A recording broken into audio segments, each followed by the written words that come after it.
Congo-Brazzaville, un et indivisible.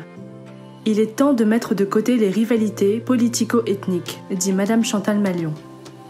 Afrique.com s'est entretenu avec Madame Chantal Malion, présidente de la Fédération des Forces Sociales pour le Progrès, FFSP, une plateforme qui regroupe à la fois des partis politiques, la société civile, les ONG et les représentants des églises et des sages dans différents départements du Congo. Entretien. Afrique. Quel bilan faites-vous sur le plan socio-économique du Congo ? Chantal Malion. Il serait peut-être bon de parler des bilans des différents gouvernements qui se sont succédés. Le Congo doit envisager la voie de la paix et du rassemblement de tous ses enfants du nord au sud, de l'ouest à l'est. Présidence Fulbert Youlou.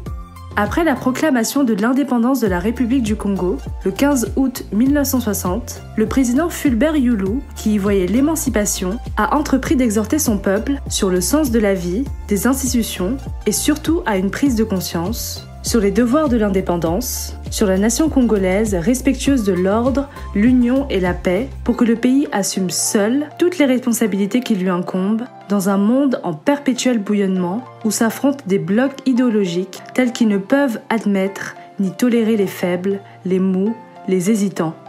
Il vantait les vertus du libéralisme économique et avait condamné le communisme. Présidence Alphonse Massamba-Déba.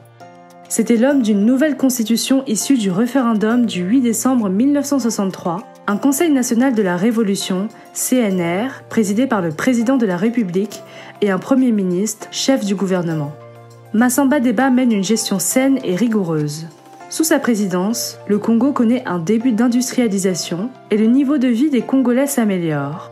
Quelques grandes unités de production à grande main-d'œuvre sont construites, telles que l'usine textile Kinsundi, les palmeraies d'Etumbi, l'usine d'allumettes de Betou, les chantiers de construction navale de Yoro, etc. Des centres de santé sont créés, 2 à Brazzaville et 1 à Pointe-Noire, ainsi que des groupes scolaires, collèges et écoles primaires. Le taux de scolarisation du pays devient le plus élevé d'Afrique noire. Présidence Marian Gouabi.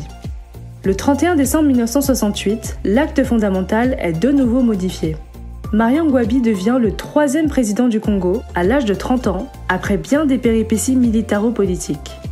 Marian Gouabi prend la tête d'un pays d'1 million d'habitants, en héritant des acquis des 5 années de la gouvernance de Massamba-Déba. L'économie qui repose sur l'agriculture, vivrière et d'exportation, notamment café et cacao, l'exportation du bois, l'exploitation minière et le transport.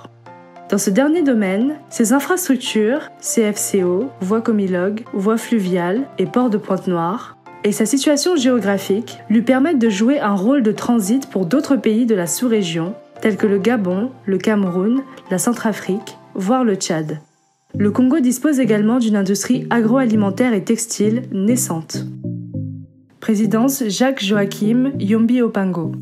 C'était l'homme de la rigueur et de l'efficacité dans l'administration publique. Le moindre manquement est réprimé chez les fonctionnaires.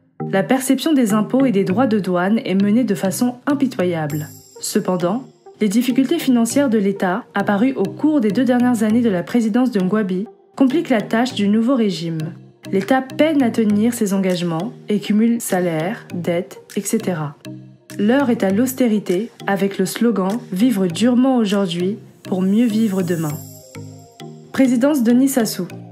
Il est élu en mars 1979 par le Parti congolais du travail, président du comité central du PCT et est de droit président de la République pour 5 ans.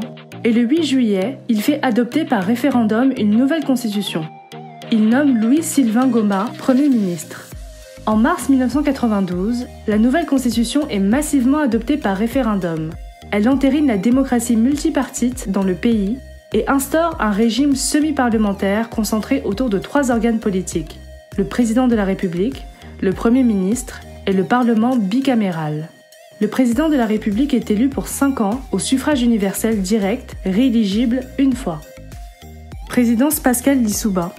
Pascal Lissouba est investi le 31 août 1992 au Palais du Peuple devant tous les corps constitués et les représentants diplomatiques. La passation de pouvoir avec le général Sassou Nguesso se passe dans une excellente ambiance. Le 1er septembre 1992, il nomme Stéphane Maurice Bongo Nouara au poste de Premier ministre. Afrique. Pouvez-vous nous dire que les Congolais n'ont pas su capitaliser les acquis de l'indépendance de leur beau pays ? Chantal Malion. la construction de la nation depuis le président Fulbert n'était pas faite sur de solides fondations, malgré ses exhortations en ce sens. Afrique. Quel sens donnez-vous à la lutte de Fulbert-Youlou dans l'obtention de l'indépendance? Chantal Mallion. Fulbert-Youlou adhère au système de décolonisation organisé par De Gaulle dans le cadre de la communauté, en faisant voter favorablement au référendum de septembre 1958. Le oui l'emporte très largement dans cette voie vers une indépendance négociée entre des leaders africains modérés. Afrique. Face aux maux qui entravent l'élan du développement du Congo, quelle piste de solution proposez-vous en tant qu'acteur sociopolitique? Chantal Mallion. Le Congo-Brazzaville doit se tourner vers le vivre ensemble.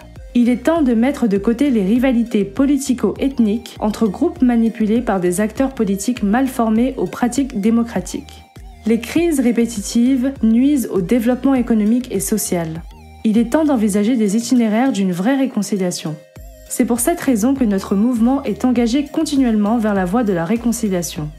C'est une expérience de libération intérieure et spirituelle, individuelle et sociale pour chacun de nous. La dynamique du vivre ensemble est bénéfique pour notre nation tout entière.